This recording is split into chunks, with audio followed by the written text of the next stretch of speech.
Assalamualaikum warahmatullahi wabarakatuh. Perkenalkan, nama saya Edwin Hidayat dari Prodi Hukum Ekonomi Syariah kelas 4B. Di sini saya akan sedikit menjelaskan tentang hak kekayaan intelektual. Yang pertama, pengertian hak moral dan hak ekonomi. Moral adalah hak yang melekat pada diri pencipta atau pelaku yang tidak dapat dihilangkan atau dihapus tanpa alasan apapun. Walaupun hak cipta dan hak terkait telah dialihkan, hak ekonomi yaitu hak yang melekat terkait dalam hasil karya cipta yang dimiliki oleh pencipta itu sendiri. Yang kedua yaitu yang B, sejarah hukum HKI. Konvensi Brem tentang perlindungan karya seni dan sastra pada tahun 1886 adalah yang pertama kali mengatur masalah copyright antara negara-negara berdaulat.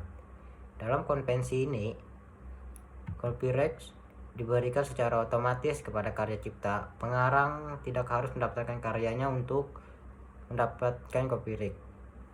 Setelah sebuah karya dicetak atau disimpan dalam satu media, si pengarang otomatis mendapatkan hak eksklusif copyright terhadap karya tersebut dan terhadap karya derivatifnya, hingga si pengarang secara eksplisit menyatakan sebaliknya atau baru menyatakannya setelah masa berlaku copyright tersebut selesai. Peraturan yang mengatur HKI di Indonesia telah ada sejak tahun 1840-an. Pada tahun 1885, Undang-Undang Merek mulai diberlakukan oleh pemerintahan kolonial di Indonesia dan disusul dengan berlakunya Undang-Undang Paten pada tahun 1910. 2 tahun kemudian Undang-Undang Hak Cipta juga diberlakukan di Indonesia. Untuk melengkapi peraturan perundang-undangan tersebut, pemerintahan kolonial Belanda di Indonesia memutuskan untuk menjadi anggota Konferensi Paris pada tahun 1888 dan disusul dengan anggota Konvensi Berne pada tahun 1914. Setelah Indonesia merdeka, pemerintahan Indonesia mengundang ada Undang-Undang Nomor 21 Tahun 1961 tentang merek yang disusul dengan Undang-Undang Nomor 6 Tahun 1982 tentang Hak Cipta Nasional. Setelah mengalami beberapa kali perubahan sebagai konvensi internasional, diantaranya Perjanjian TRIPS, Undang-Undang HKI terkini dari ketiga cabang utama tersebut adalah Undang-Undang Nomor 19 Tahun 2002 tentang Hak Cipta, Undang-Undang Nomor 14 Tahun 2001 tentang Hak Paten.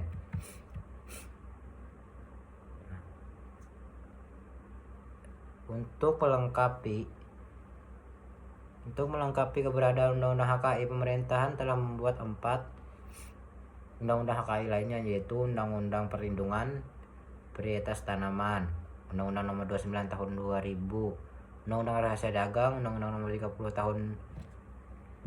Tahun 2000, Undang-Undang Desain Industri, Undang-Undang Nomor 31 Tahun 2000, dan Undang-Undang Desain Tata Letak Terpadu, Undang-Undang Nomor 32 Tahun 2000. Dan sekarang UHC telah mengalami perubahan kembali, yaitu Undang-Undang Hak Cipta Nomor 28 Tahun 2014. Perkembangan lain yang mewarnai sejarah hak milik intelektual pada akhir abad ke-19, yaitu pada Konvensi Hak Milik Perindustrian dan Konvensi Hak Cipta.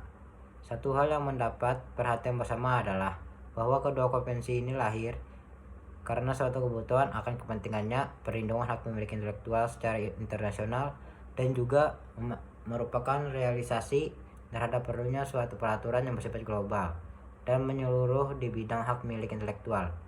Namun demikian, perlindungan hak hukum cipta pertama kali dalam sejarah sebenarnya telah dimulai pada tahun 1709 oleh Kerajaan Inggris. Di Inggris, perlindungan hukum terhadap hak cipta menjadi isu menarik sejak 1476 ketika usaha-usaha di bidang penulisan dan seni tidak berkembang dan karenanya memerlukan perlindungan hak cipta. Sementara perlindungan tersebut terhadap kekayaan intelektual di bidang industri malah dimulai sejak abad ke-16, yaitu dengan adanya pemberian paten atau oktroi. Saat itu, paten diberikan sebagai perlindungan oleh raja kepada orang asing yang membawa pengetahuan kecakapan pembuatan barang dengan cara baru, bukan sebagai pengakuan atas hak seperti sekarang ini. Yang C, tujuan perlindungan HKI. Menurut ketentuan pasal 7 TRIPS bertujuan untuk mendorong timbulnya inovasi, pengalihan ini penyebaran teknologi dan diperoleh manfaat bersama antara penghasilan dan pengguna. Pengetahuan teknologi menciptakan kesejahteraan sosial dan ekonomi serta keseimbangan antara hak dan kewajiban. Yang D, ruang lingkup dan pembagian HKI. Menurut TRIPS, ruang lingkup HKI yang memerlukan perlindungan hukum secara internasional, yaitu hak cipta dan hak berkaitan dan hak cipta merek, indikasi geografi, rancangan industri, paten, desain layout dari lingkaran elektronik terpadu, perlindungan terhadap rahasia dagang dan pengadilan pabrik, persaingan tidak sehat dalam perjanjian lisensi, dan untuk pembagian yang dilakukan oleh para ahli untuk mengkelompokkan haki sebagai induknya yang memiliki 2 cabang besar, yaitu yang pertama ada hak milik perindustrian atau kekayaan perindustrian, yang kedua hak cipta beserta hak berkaitan dengan hak cipta. Yang E, sistem perlindungan HKI. Sistem perlindungan HKI ada 2, yaitu yang pertama ada hak cipta yang merupakan bersifat deklaratif. Artinya perlindungan hukum ada sejak ciptaan diekspresikan kepada umum. Yang kedua, hak kekayaan yaitu industri merupakan bersifat konstitutif, artinya harus didaftarkan. Yang F, dasar hukum HKI. Adapun dasar hukum HKI yaitu yang pertama, Undang-Undang Nomor 19 Tahun 2002 diganti oleh Undang-Undang Nomor 28 Tahun 2014 tentang hak cipta. Berisi tentang hak cipta, pencipta, perlindungan hak cipta, dan juga ciptaan yang dilindungi. Yang kedua, Undang-Undang Nomor 4 Tahun 2001 tentang paten, berisi tentang inovator dan juga pemegang hak cipta, pemegang hak paten. Yang ketiga, Undang-Undang Nomor 15 Tahun 2001 tentang merek, berisi tentang merek, merek dagang, merek jasa, merek kolektif, dan jangka waktu perlindungan terhadap merek. Yang keempat, ada Undang-Undang Nomor 31 Tahun 2000 tentang desain industri, berisi tentang desain industri dan jangka waktu perindustriannya. Yang kelima, Undang-Undang 32 Tahun 2000 tentang desain tata letak dan sirkuit terpadu, berisi tentang desain tata letak dan juga sirkuit terpadu. Nomor 6, Undang-Undang Nomor 30 Tahun 2000 tentang rahasia dagang, berisi tentang rahasia dagang, ruang lingkup rahasia dagang, dan juga perlindungan terhadap rahasia dagang. Baik, selanjutnya ini saya akan menjelaskan materi, yaitu pertemuan kedua. Yang pertama ada konsep mal, harta. Mal bisa disebut dengan harta. Secara etimologis, harta atau kekayaan dalam bahasa Arab disebut dengan al-mal, yang berarti condong, cenderung, mirip, suka, atau senang. Manusia cenderung dan suka menguasai harta. Secara terminologinya, artinya sempit. Menurut fuqaha salaf, objek-objek yang tampak saja untuk kebutuhan jasmani dan nyata, hasil yang akan datang, suatu manfaat, tidak termasuk harta. Dalam surah Al-Hadid menjelaskan, berimanlah kamu kepada Allah dan Rasul-Nya dan infakkanlah di jalan Allah sebagian dari harta yang Dia telah menjadikan kamu sebagai penguasanya atau amanah, maka orang-orang yang beriman antara kamu dan menginfakkannya hartanya di jalan Allah memperoleh pahala yang besar.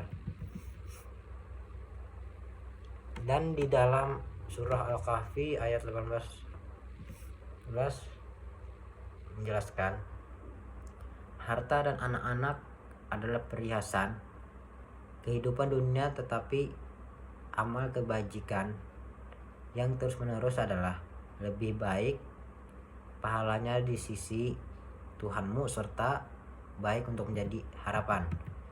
Ada para ulama berpendapat 4 ciri harta, yaitu harus memiliki nilai, dapat dimanfaatkan, harus dapat dimiliki, dapat disimpan. Imam Syafi'i dan Ibnu Hambal berpendapat jasa juga termasuk dengan harta.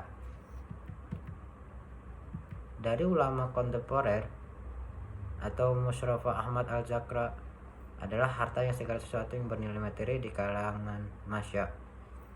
KS bab pasal 1 ambal, sesuatu benda yang didapatkan, dimiliki, dikuasai, diusahakan dan dialihkan, baik benda berwujud atau tidak berwujud, terdaftar atau tidak, bergerak atau tidak, dan hak yang mempunyai nilai ekonomi. B. Perbedaan pendapat ulama. Pendapat jumhur ulama bahwa orang yang merusak harta wajib mengganggu, memberi isyarat tentang pandangan mereka terhadap nilai manfaat, sebab segala sesuatu yang mempunyai nilai pasti memberi manfaat. Oleh karena itu, sesuatu yang tidak memiliki nilai dan manfaat tidak dipandang sebagai harta. Ibnu Arafah berpendapat bahwa harta secara lahir mencakup benda ain yang dapat dihindari dan benda arat yang tidak dapat dihindari manfaat. Ia mendefinisikan al-arat sebagai manfaatnya secara akal tidak mungkin menunjukkan kepadanya secara fisik.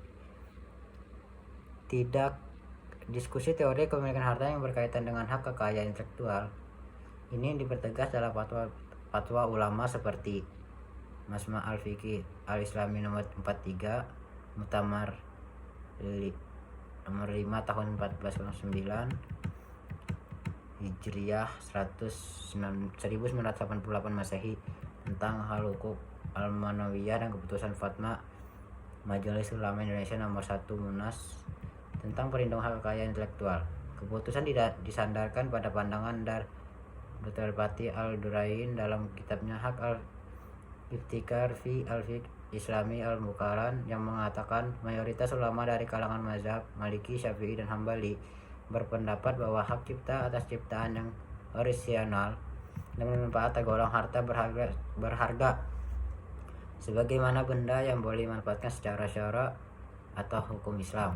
Bahkan ketegasan terhadap hak kekayaan intelektual berupa kepengarangan diperjelas oleh Wahbab al-Zuhaili sebagai hak cipta. Ilmuwan muslimin tersebut berpendapat bahwa hak kepengarangan dilindungi oleh hukum Islam. Karangannya mencetak ulang atau mengkopi buku tanpa izin merupakan pelanggaran atau kejahatan terhadap hak pengarang sebagaimana disebutkan Fatwa MUI tentang HKI. Ketentuan Fatwa MUI nomor 1 tentang perlindungan hak kekayaan intelektual, yaitu hak kekayaan intelektual dipandang sebagai hukuk mulia atau hak kekayaan yang mendapat perlindungan hukum sebagaimana kekayaan perlindungan hukum yang diberikan terhadap hak kekayaan intelektual, yaitu yang tidak bertentangan dengan hukum Islam. Dan ketentuan Fatwa MUI menyebutkan bahwa setiap bentuk pelanggaran terhadap hak kekayaan intelektual hukumnya haram jika tanpa izin dari si pemilik hak.